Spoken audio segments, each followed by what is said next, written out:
আসসালামু আলাইকুম। স্টুডেন্ট ভিসায় এসে ব্রিটিশ নাগরিক হওয়ার অপূর্ণ সুযোগ। স্টুডেন্ট ভিসায় এসে কিভাবে ব্রিটিশ পাসপোর্টধারী হবেন?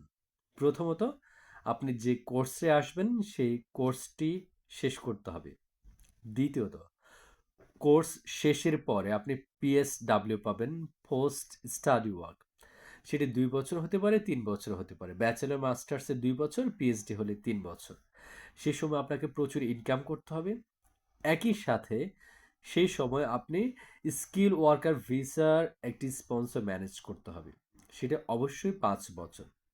পিএসডব্লিউর সাথে, সাথে আপনি সেটা আপনার কাজের যোগ্যতার মাধ্যমে হোক অথবা অন্য কোনো মাধ্যমে হোক আপনি সেটা ম্যানেজ করতে হবে।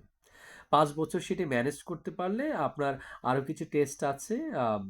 আপনি আইএলআর এর জন্য আবেদন করতে পারবেন। যে টেস্টগুলোর কথা বলবো সেটা হলো আপনি ইংলিশ ল্যাঙ্গুয়েজ প্রফিসিয়েন্সি টেস্ট দিতে হবে। আপনার ক্রিমিনাল রেকর্ড চেক করবে, লাইফ ইন দ্য ইউকে। এগুলো টেস্টগুলো দিলে আপনি আইএলআর পেয়ে যাবেন। যদি আইএলআর পান, আইএলআর পাওয়ার ১ বছর পরে আপনি ব্রিটিশ পাসপোর্টের জন্য আবেদন করতে পারবেন। অর্থাৎ ব্যাপারটা খুব সিম্পল। ৪ থেকে ৫ টা ধাপ। প্রথমত স্টুডেন্ট ভিসা এসে আপনার কোর্স শেষ করবেন, পিএসডব্লিউ পাবেন। সে সময় আপনি একটি skill work sponsor visa manage করবেন ৫ বছরে।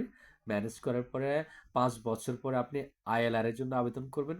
আইএলআর পাওয়ার ১ বছর পরে আপনি ব্রিটিশ পাসপোর্টের জন্য আবেদন করবেন।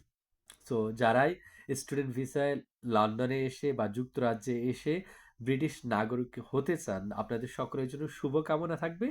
হয়তোবা দেখা হবে আপনাদের সাথে লন্ডনের রাস্তায় যে কোনো সময়, যে কোনো দিন। সেই প্রত্যাশায় আজকের মতো বিদায় নিচ্ছি।